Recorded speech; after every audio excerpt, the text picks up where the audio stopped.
नमस्कार दोस्तों, स्वागत करते हैं आप सभी का। दोस्तों, बिहार एसआई पीटी का आप सभी लोग का डेली बेस पे प्रैक्टिस सेट चलाया जा रहा है। इसमें आपको 75 क्वेश्चन देखने को डेली बेस पे मिल रहा है। ठीक है, इसमें आपको 75 क्वेश्चन डेली बेस पे देखने को मिल रहा है। रही बात करंट अफेयर की, जिसमें आपको इसमें करंट अफेयर नहीं मिल रहा है, तो करंट अफेयर का मैं वीडियो अपलोड कर रहा हूँ डेली। 2 वीडियो ऑलरेडी अपलोड कर दिया गया है, उसका भी प्लेलिस्ट बना दिया गया है। 20 क्वेश्चन का आपका करंट अफेयर रह रहा है। ठीक है, इसको आपको अच्छे से देखना है, इसी में से आपका क्वेश्चन देखने को मिलेगा एग्जाम में। और सभी लोग का डिमांड था कि सर वन लाइनर भी क्वेश्चन स्टार्ट कीजिए करंट अफेयर का मंथली का, तो उसको भी मैं शुरू करूंगा। आज करीबन देखा जाए तो 12 बजे आपका वन लाइनर फॉर्म में आएगा करंट अफेयर, उसको देखिएगा। फिर 3 या 4 बजे आपका करंट अफेयर जो आपका एमसीक्यूज फॉर्म में होता है वो भी आएगा। ठीक है, तो उसको आप करंट अफेयर लेके चलेंगे। जो आपका 20 से 25 क्वेश्चन आपका एग्जाम में पूछा जाता है, यानी बिहार एसआई पीटी में, उसको आप अच्छे से कवर कर पाएंगे। तो वीडियो को शुरू कर लेते हैं। वीडियो को लाइक कर दीजिएगा, शेयर कर दीजिएगा। जो लोग चैनल पे नए हैं वो चैनल को सब्सक्राइब कर लेंगे। पहला प्रश्न क्या कहता है, इसको देखते हैं। कहता है कपड़ों और बर्तनों को साफ करने के लिए डिटर्जेंट में प्रयुक्त होते हैं क्या? तो इसका आंसर हो जाएगा ऑप्शन सी, सल्फोनेट आपका यहाँ पे उत्तर हो जाएगा। अगर बात करें हम साबुन के बारे में, तो साबुन प्रायः यह उच्च वसा अम्लों वाला सोडियम लवण होता है। इन वसा लवणों में पामिटीय अम्ल, एसिटिक अम्ल, उसके बाद ओलेइक अम्ल होता है। अगला प्रश्न है क्वेश्चन नंबर 2। कहता है यूरेनियम के रेडियो एक्टिव विघटन के फलस्वरूप अंततः क्या बनता है? तो इसका आंसर हो जाएगा ऑप्शन डी, सीसा यानी लेड बनता है। सीसा काले रंग का होता है, इसे पीबी द्वारा प्रदर्शित किया जाता है, यानी लीड के द्वारा प्रदर्शित किया जाता है। क्वेश्चन नंबर 3 कहता है कि संविधान का 99वां संविधान संशोधन किसके बारे में है? तो याद रखिएगा, राष्ट्रीय न्यायिक नियुक्ति आयोग की स्थापना से संबंधित है 99वां। याद रखिएगा कि न्यायिक नियुक्ति आयोग द्वारा उच्च एवं उच्चतम न्यायालय के न्यायाधीश की नियुक्ति करना था। अगला प्रश्न है क्वेश्चन नंबर 4। कहता है जर्मन सिल्वर एक मिश्र धातु है किसका? तो जर्मन सिल्वर के बारे में पूछा गया है, तो जिंक, कॉपर और निकल हो जाएगा। अगर हम यहाँ पे बात करें यहाँ पे कि जर्मन सिल्वर में चांदी की मात्रा नहीं होती है, इसको निकेल सिल्वर भी कहा जाता है, याद रखिएगा। ठीक है, चलिए आगे देख लेते हैं। जर्मन सिल्वर में तांबा 50%, जस्ता 35%, निकेल 15%। नेक्स्ट क्वेश्चन है कि निम्नलिखित पूर्व थल सेनाध्यक्षों में से 2 बार महावीर चक्र किसे मिला था? तो 2 बार महावीर चक्र पूछा गया है, तो जनरल एएस वैद हो जाएगा। आंसर आपका सी हो जाएगा। अशोक चक्र पाने वाली जो पहली महिला थी वो निर्जा भनोट है। प्रथम जो आपका फील्ड मार्शल है वो कौन है? तो जनरल मोनिक शाह हो जाएगा। नेक्स्ट क्वेश्चन है कि मल्लिका साराभाई निम्नलिखित में से किसके साथ जुड़ी हुई हैं? तो इसका आंसर हो जाएगा शास्त्रीय नृत्य आपका राइट आंसर हो जाता है। पियरे कार्डिन नाम निम्नलिखित में से किस क्षेत्र के साथ जुड़ा हुआ है? बताइए कौन से क्षेत्र के साथ जुड़ा हुआ है? तो ये आपका फैशन डिजाइन हो जाएगा। 7वें का आंसर आपका बी उत्तर हो जाएगा। क्वेश्चन नंबर 8 कहता है कि संसद के 2 क्रमिक अधिवेशनों के बीच अधिकतम कितने समय के अंतराल की अनुमति है? तो राइट आंसर आपका बी हो जाएगा, 6 माह के यहाँ पे हो जाएगा। इस प्रकार वर्ष में कम से कम 2 बार सत्र बुलाए जाते हैं। नेक्स्ट क्वेश्चन है कि राग मियाँ मल्हार का रचयिता किसे माना जाता है? चलिए बताइए, इसका आंसर हो जाएगा। क्वेश्चन नंबर 9 का आंसर क्या होगा? तो इसका आंसर हो जाएगा ऑप्शन ए, तानसेन। तानसेन अकबर के दरबार में नवरत्नों में से एक था। इसका मूल नाम याद रखिएगा रामतनु पांडे था। इसने मियाँ की टोपी, मियाँ का सारंग की भी रचना की थी। नेक्स्ट क्वेश्चन है कि भारत का पहला इंजीनियरिंग कॉलेज कहाँ पर स्थित था? तो इसका सही उत्तर हो जाएगा ऑप्शन बी, रुड़की। भारत में इंजीनियरिंग कॉलेज की रैंकिंग देखा जाए तो कौन NIF यानी NIRF national institution ranking framework जारी करता है। चलिए अगला देखते हैं। क्वेश्चन नंबर 11 क्या कहता है कि भारतीय संविधान के अनुसार संविधान संशोधन विधेयक संसद के किस सदन में पारित होता है? तो इसका आंसर हो जाएगा ऑप्शन सी, दोनों ऊपरी और निचले सदन अलग से। तो इस प्रकार से 11 का आंसर सी हो जाता है। नेक्स्ट क्वेश्चन है क्वेश्चन नंबर 12, हरिप्रसाद चौरसिया का संबंध किस संगीत वाद्य से है? ये इंपॉर्टेंट है, तो याद रखिएगा बांसुरी से आपका यहाँ पे उत्तर हो जाता है। अगर हम बात करें बांसुरी से कौन कौन है, तो पन्नालाल घोष, एन नीला हो जाएगा, राजेंद्र प्रसन्ना भी हो जाएगा। अगर हम बात करें सरोद से, तो सरोद से याद रखिएगा अजमल अली खां, अलाउद्दीन खां और जरीन दारूवाला। अगर हम बात करें वीणा से, तो वीणा देखिएगा बदरुद्दीन डागर, एस बालचंद्रन। ठीक है, चलिए आगे देखते हैं। अगला प्रश्न है कि भारत के राष्ट्रीय ध्वज में बने अशोक चक्र में डंडों की संख्या कितनी है? तो डंडों की संख्या देखा जाए तो 24 हो जाएगा, यानी तिली पूछा गया है। राष्ट्रीय ध्वज तिरंगा की अभिकल्पना पिंगली वेंकैया ने की थी। अशोक चक्र का व्यास लगभग सफ़ेद पट्टी की चौड़ाई के बराबर होता है। नेक्स्ट क्वेश्चन है कि भारत में लेफ्टिनेंट गवर्नर डैश। तो इस प्रकार से इसका उत्तर हो जाएगा ऑप्शन बी, केंद्र शासित प्रदेश के नाम मात्र के प्रमुख के रूप में कार्य करते हैं। तो आंसर आपका यहाँ पे 14 का देखा जाए तो बी उत्तर हो जाता है। किस भारतीय राज्य ने सरकारी नौकरियों में अनाथों के लिए 1% आरक्षण को मंजूरी दे दी है? तो इसका आंसर हो जाएगा ऑप्शन ए, महाराष्ट्र आपका यहाँ पे उत्तर हो जाएगा 15 का। ये पॉइंट आप याद रखिएगा। नेक्स्ट क्वेश्चन है कि निम्नलिखित में से किसको डेजर्ट फॉक्स कहा जाता है? तो ये किसको कहा जाता है? तो जनरल रोमेल को कहा जाता है। आंसर आपका सी हो जाएगा। नेक्स्ट क्वेश्चन है क्वेश्चन नंबर 17, IMF की स्थापना निम्नलिखित में से किन उद्देश्यों को पूरा करने के लिए की गई थी? तो याद रखिएगा आपका उत्तर हो जाएगा ऑप्शन ए, ABC, अंतर्राष्ट्रीय मुद्रा सहयोग को प्रोत्साहित करना, अंतर्राष्ट्रीय व्यापार का प्रसार करना, उसके बाद व्यापार संतुलन में वैषम्य को कम करना। तो इस प्रकार से आंसर आपका ए हो जाता है। अगला प्रश्न है 18 नंबर, कहता है निम्नलिखित में से संबंध बनाइए, उद्योग और क्षेत्र दिया गया है। तो बताइए इसका आंसर आपका क्या होगा?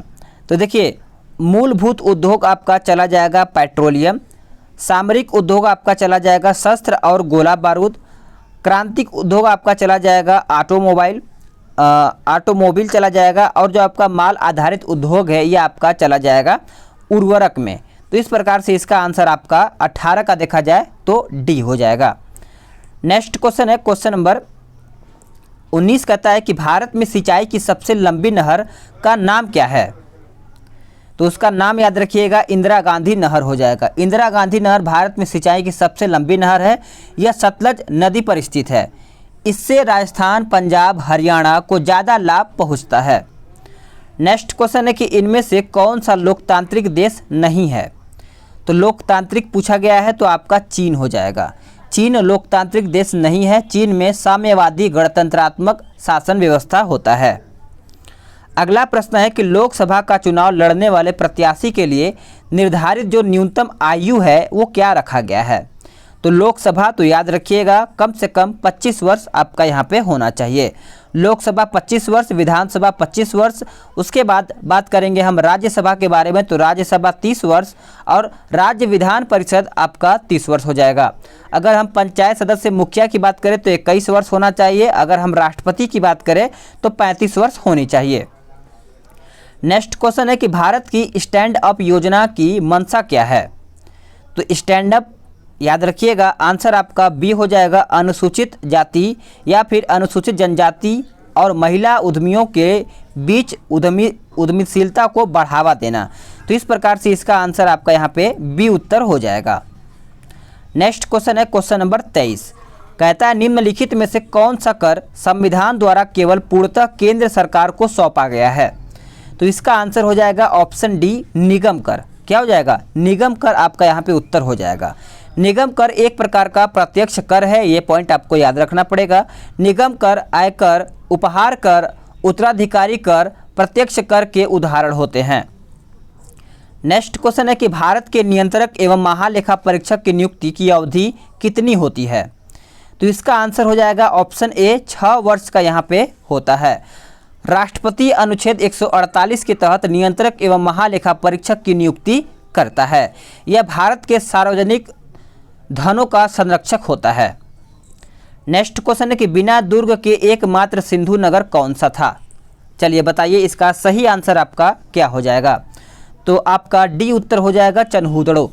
मोहनजोदड़ो से लगभग 130 किलोमीटर दक्षिण पूर्व में स्थित चनहूदड़ो की खोज वर्ष 1931 में, याद रखिएगा 1931 में मजूमदार ने किया था।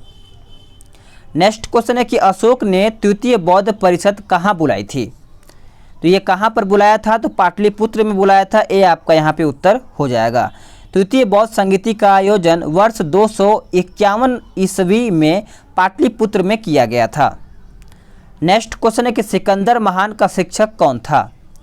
तो इसका आंसर हो जाएगा ऑप्शन डी अरस्तु। गुरु व शिष्य का क्रम याद रखिएगा, सिकंदर, उसके बाद अरस्तु, फिर सुकरात, फिर प्लूटो। ठीक है, इस तरीके से आपका क्रम बनाया गया है। यानी इसको एक बार मैं फिर से आपको समझाता हूँ। सिकंदर मतलब देखा जाए सिकंदर गुरु था अरस्तु का, अरस्तु गुरु था सुकरात का, सुकरात गुरु था प्लूटो का। अगला क्वेश्चन है कि निम्नलिखित संधियों को काल क्रमानुसार रखिए। बताइए इसका आंसर क्या होगा। तो आंसर आपका सी हो जाएगा, DCBA, DCBA। ठीक है, चलिए आगे देखते हैं। अगला प्रश्न है 29 नंबर। कहता है मदुरई तक सफलतापूर्वक बढ़ने वाला दिल्ली का जनरल कौन था। तो इसका आंसर हो जाएगा ऑप्शन सी मलिक काफूर। आपका यहाँ पे उत्तर हो जाएगा। मलिक काफूर एक हिजड़ा था जिसे नुसरत खान ने 1000 दिनार में खरीदा था। इसी कारण मलिक काफूर का अन्य नाम 1000 दिनारी पड़ा था। ठीक है, अगला प्रश्न देख लेते हैं। क्वेश्चन नंबर 30 क्या कहता है कि निम्नलिखित में से कौन सी साहित्यिक रचना शास्त्रीय संस्कृत साहित्य से संबंधित है। तो करेक्ट आंसर आपका मेघदूत हो जाएगा। आंसर आपका सी हो जाएगा। बात करेंगे कि गुप्त काल में संस्कृत भाषा की जितनी उन्नति हुई उतनी इस भाषा की उन्नति किसी भी काल में नहीं हुई थी। गुप्त काल में संस्कृति को राष्ट्रभाषा घोषित किया गया था। नेक्स्ट क्वेश्चन है कि रेडियो तरंगों का परावर्तन करने वाली वायुमंडलीय परत को क्या कहते हैं। तो इसका आंसर हो जाएगा ऑप्शन बी आयन मंडल कहा जाता है। सभी संचार कार्य इसी मंडल में होता है। नेक्स्ट क्वेश्चन है कि पृथ्वी का सबसे गहरा पृष्ठ गर्त कौन सा है। तो इसका आंसर हो जाएगा मरियाना खाई हो जाएगा। यह प्रशांत महासागर में स्थित है। सुंडा गर्त हिंद महासागर में स्थित है, याद रखिएगा। नेक्स्ट क्वेश्चन है कि सेल का कयांतरण निम्न में से किस सेल से होता है। तो इसका आंसर हो जाएगा स्लेट आपका राइट आंसर हो जाता है। एक धातु कुछ समय तक खुली हवा में पड़ी रही, उस पर हरे कार्बोनेट की परत बन गई, वह धातु क्या है। तो वह धातु देखा जाए तो कॉपर हो जाएगा। आंसर आपका बी हो जाएगा। तांबा गुलाबी रंग की चमकदार धातु है। चांदी के बाद तांबा विद्युत का सबसे अच्छा सुचालक होता है। नेक्स्ट क्वेश्चन है क्वेश्चन नंबर 35। कहता है कि उष्ण मरुस्थल प्रायः कहाँ पर पाए जाते हैं। तो ये देखा जाए तो कर्क रेखा तथा मकर रेखा के पश्चिमी उपांतों में पाए जाते हैं। आंसर आपका 35 का बी हो जाएगा। विश्व में 4 प्रकार के रेगिस्तान मरुस्थल पाए जाते हैं। नेक्स्ट क्वेश्चन है कि उत्तरी गोलार्ध की अपेक्षा दक्षिणी गोलार्ध में शीतकाल अधिक सख्त क्यों होता है। क्योंकि दक्षिणी गोलार्ध में प्लावी हिमशैल की सक्रिया अधिक होती है। इस प्रकार से यहाँ पे सख्त अच्छा खासा देखने को मिलता है। नेक्स्ट क्वेश्चन है कि निम्नलिखित में से किसका सहसंबंध रक्तचाप से है। तो करेक्ट आंसर आपका अधिवृक्क हो जाएगा। डी आपका यहाँ पे उत्तर हो जाएगा। बात करेंगे कि अधिवृक्क ग्रंथि केशुरकी जीवों में पाई जाने वाली एक अंतःस्रावी ग्रंथि है, याद रखिएगा। स्तनपायी जीवों को त्वचा में पाए जाने वाली निम्नलिखित में से कौन सी संरचना शरीर को गर्म रखने के प्रत्यक्ष रूप से मदद करती है। तो इसका आंसर हो जाएगा ऑप्शन डी रुधिर कोशिकाएं। आपका यहाँ पे उत्तर हो जाएगा। निम्नलिखित में से कौन सा रोग प्रायः दूध के माध्यम से फैलता है। तो इसका उत्तर हो जाएगा ऑप्शन ए यक्ष्मा। आपका यहाँ पे उत्तर हो जाता, तो आपका यहाँ पे यक्ष्मा करेक्ट आंसर हो जाता है। नेक्स्ट क्वेश्चन है कि सौर ऊर्जा का सबसे बड़ा यौगिकरण कौन सा है या फिर कौन है यौगिक कारक। तो देखिए इसका उत्तर हो जाएगा ऑप्शन डी हरे पौधे। देखिए कवक संकेंद्रीय पर्णहरित एवं संवहन ऊतक हरित थैलोफाइट हैं। कवक में भोजन ग्लाइकोजन के रूप में संचित रहता है। नेक्स्ट क्वेश्चन है कि इसमें आपको निम्नलिखित में से संबंध जोड़ना है, स्रोत और विटामिन दिया गया है। सिंपल है, सभी लोग आंसर कर पाएंगे।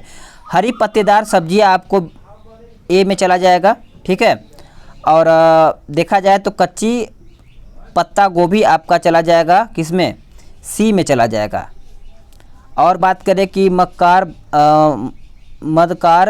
खमीर जो आपका दिया गया है B1 में चला जाएगा। गेहूं अंकुर जो आपका दिया गया है ई में चला जाएगा और तेल आपका डी में चला जाएगा।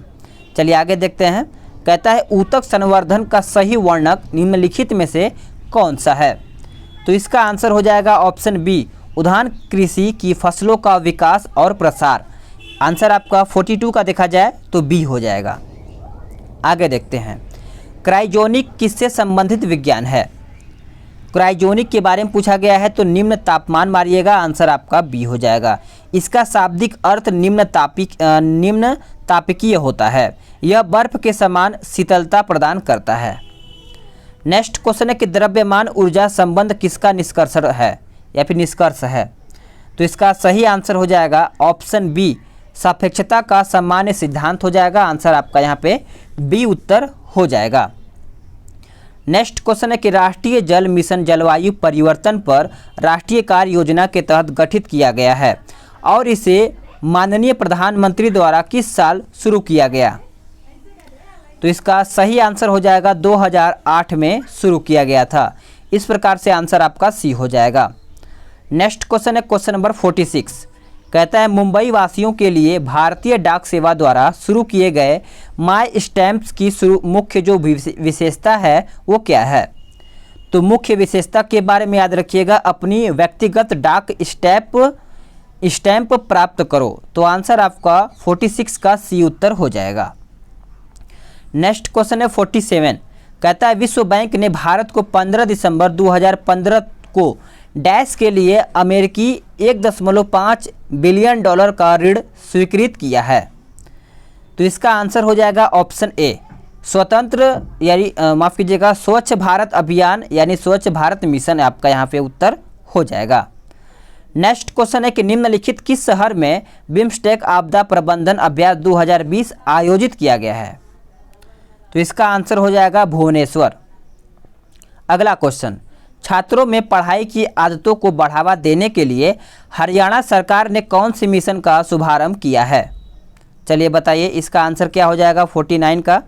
तो 49 का देखा जाए तो आपका रीडिंग मिशन 2020 हो जाएगा।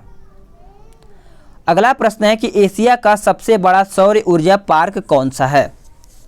तो सही आंसर आपका उत्तर हो जाएगा गुजरात। नेक्स्ट क्वेश्चन है कि अति लघु समय अंतरालों को सही मापने के लिए निम्नलिखित में से किसका प्रयोग किया जाता है। तो ये जो प्रयोग किया जाता है परमाणु घड़ियां का प्रयोग किया जाता है। आंसर आपका 51 का सी हो जाएगा। नेक्स्ट क्वेश्चन है कि टार्च लाइट, इलेक्ट्रिक सेवर आदि जैसे उपकरणों में आमतौर पर प्रयुक्त चार्जेबल बैटरियों में इलेक्ट्रोडों का काम आमतौर पर निम्नलिखित सामग्रियों में से कौन सा जोड़ा करता है। तो इसको याद रखिएगा, जिंक और कार्बन हो जाएगा। आंसर आपका डी हो जाएगा। इसमें आपको सुमेलित करके बताना है। बताइए, एकदम सिंपल सा है, ठीक है। चलिए इसको देख लेते हैं। कहता है कि एनटीपीसी किस में जाएगा, यानी देखा जाए तो इसका स्थापना वर्ष 1975 है। तो 1975 बताइए, पहले आपका चला जाएगा 1975 चौथे में। उसके बाद NHPC आपका ये भी 1975 में ही चला जाएगा। उसके बाद REC आपका चला जाएगा 1969 में, और जो आपका बचता है CPRI 1960 में चला जाएगा। अगला प्रश्न है कि भारत में सर्वाधिक भेड़ें किस राज्य में पाई जाती हैं। तो इसका आंसर हो जाएगा ऑप्शन बी, राजस्थान। राजस्थान में सबसे ज़्यादा भेड़ें पाई जाती हैं। अगला प्रश्न है 55 नंबर। हाल ही में 13 फरवरी को, चलिए आगे देख लेते हैं, यानी 55 नंबर देखते हैं कि हाल ही में 13 फरवरी को कौन सा दिवस के रूप में मनाया गया है। तो याद रखिएगा 13 फरवरी को आपका विश्व रेडियो दिवस के रूप में मनाया जाता है। आंसर आपका यहाँ पे बी हो जाएगा। अगला प्रश्न है कि स्थायी चुंबक के लिए सर्वाधिक श्रेष्ठ पदार्थ पूछा गया है। एक भी क्वेश्चन किसी को छोड़ना नहीं है, सभी क्वेश्चन को हल करना है और अपना स्कोर बताते रहना है। तो 56 का हो जाएगा स्टील, ए आपका यहाँ पे उत्तर हो जाएगा। अगला है कि कौन सा कोशिकांग कोशिका विभाजन में भाग लेता है? तो इसका आंसर हो जाएगा सेंट्रीओल हो जाएगा आपका आंसर। चलिए बताइए कौन सा कोशिकांग कोशिका विभाजन में भाग लेता है? तो इसका आंसर हो जाएगा ऑप्शन सी, सेंट्रीओल हो जाएगा। आंसर आपका यहाँ पे सी हो जाएगा। नेक्स्ट क्वेश्चन है, इसमें आपको मिलान करना है। चलिए बताइए 58 का देखिए आपका बी उत्तर हो जाएगा। प्रीकैम्ब्रियन युग आपका जो चला जाएगा जीवाणु, उसके बाद सिलूरियन युग आपका चला जाएगा प्रवाल, डेवोनियन युग आपका चला जाएगा मत्स्य, और जो आपका बचता है सरीसृप में चला जाएगा। आगे देखते हैं, अगला प्रश्न है कि पट्टेदार कृषि में एकांतरण क्रम में बीन्स और मटर को अनाज के साथ रोपा जाता है। ऐसी कृषि किस पठार के अपर्दन को रोकती है? तो इसका आंसर हो जाएगा ऑप्शन बी, पवन अपर्दन आपका यहाँ पे हो जाएगा। तो इसका 59 का देखा जाए तो आपका यहाँ पे पवन अपर्दन यहाँ पे उत्तर हो जाएगा। अगला प्रश्न है कि गंगा भागीरथी हुगली नदी प्रणाली के अंतर्गत 2 उपखंड निम्न हैं। तो इसका आंसर आपका इलाहाबाद हरिद्वार हो जाएगा। डी आपका यहाँ पे उत्तर हो जाएगा 60 का। गंगा नदी प्रमुख सहायक नदी है। यमुना, रामगंगा, गोमती, घाघरा, गंडक, कोसी, ये सब आपका देखने को मिल जाएगा। मानव द्वारा सर्वप्रथम प्रयुक्त अनाज था। तो आंसर आपका गेहूं हो जाएगा। निम्नलिखित में से कौन सी राशि अदिश है? तो अदिश राशि देखा जाए तो उपयुक्त सभी ताप, आवेश और धारा हो जाएगा। निम्न में से कौन सा पदार्थ प्रतिचुंबकीय है? तो आंसर आपका यहाँ पे जल हो जाएगा। नेक्स्ट है, इसमें आपको खोज और खोजकर्ता बताना है। तो चलिए देख लेते हैं कैसे मिलान करना है। तो देखिए आपका उत्तर हैवी हाइड्रोजन आपका पहले में चला जाएगा। उसके बाद सामने सामने है ABCD, आप इसको मिला लीजिएगा अच्छे से। आगे देखते हैं, ध्वनि का वेग भिन्न भिन्न माध्यमों में क्या होता है? तो इसका आंसर हो जाएगा ऑप्शन बी, भिन्न भिन्न होता है और ठोस में सबसे अधिक होता है। ये सभी को पता होगा। अगला प्रश्न है 66 नंबर, किस प्रकार के किरणों को आयन क्षमता सबसे अधिक होती है? तो आंसर आपका ऑप्शन ए हो जाएगा। भारत में सबसे बड़ा पशु मेला कहाँ पे लगता है? ये सभी को पता होगा। कहाँ पे लगता है? 67 का उत्तर आपका सोनपुर में यानी हरिहर क्षेत्र में लगता है। भारतीय मूल के किस सांसद को ब्रिटेन ने अपना वित्त मंत्री नियुक्त किया है? तो आंसर आपका डी हो जाएगा, ऋषि सुनक। जूनियर पुरुष हॉकी विश्व कप 2021 की मेजबानी कौन सा देश करेगा? तो करेक्ट आंसर आपका बी हो जाएगा, भारत। अगला है कि भारत का सबसे बड़ा कंक्रीट बांध इनमें से कौन सा है? तो कंक्रीट बांध देखा जाए तो आपका नागा अर्जुन बांध हो जाएगा। डी उत्तर आपका यहाँ पे हो जाता है। निम्नांकित में से कौन एक सुमेलित नहीं है? तो आपका उत्तर केसर बीज हो जाएगा। याद रखिएगा केसर बीज नहीं है, तना का उदाहरण है। अगला है 72 नंबर, निम्न में से कौन सा कथन सत्य है? तो इसमें से कथन देखा जाए सत्य तो आपका यहाँ पे सी हो जाएगा, 1, 2, 3। बिहार राज्य में शहरी जनसंख्या कुल जनसंख्या देखा जाए 11.30% है। बिहार राज्य में ग्रामीण जनसंख्या कुल जनसंख्या का 88.77% है। जनगणना 2011 के अनुसार बिहार में आपका इतना पुरुष और इतना महिलाएं निवास करती हैं। आगे देखते हैं, निम्न में से उस समूह की पहचान करें जो बिहार राज्य के न्यूनतम जनसंख्या वाले 5 जिलों को व्यक्त करता है। तो इसका आंसर हो जाएगा ऑप्शन ए। अगला प्रश्न है कि निम्नलिखित में से कौन सी गैस वायुमंडलीय प्रदूषण बढ़ाती है? तो करेक्ट आंसर आपका सल्फर डाइऑक्साइड हो जाता है। अब आपका 75 कहता है कथन ए और कारण आर। बिहार की नगरीय जनसंख्या मात्र 8.5% तथा ग्रामीण जनसंख्या 91.5% है। और कारण कथन आर कहता है बिहार में पुरुषों की आबादी इतना है, महिलाओं की आबादी इतना है। तो इस प्रकार से इसका आंसर देखा जाए तो आपका उत्तर ए एवं आर दोनों सही हैं। ठीक है, तो फ्रेंड्स आप सभी लोग का 75 क्वेश्चन समाप्त हो गया। वीडियो को लाइक शेयर करिएगा। जो लोग नए हैं वो चैनल को सब्सक्राइब जरूर करेंगे। करंट अफेयर आपको 12 बजे 12:15 बजे करीबन आने वाला है, तो उसको भी आपको देखना है। प्लस आपका MCQ फॉर्म में भी करंट अफेयर जल्द ही आएगा।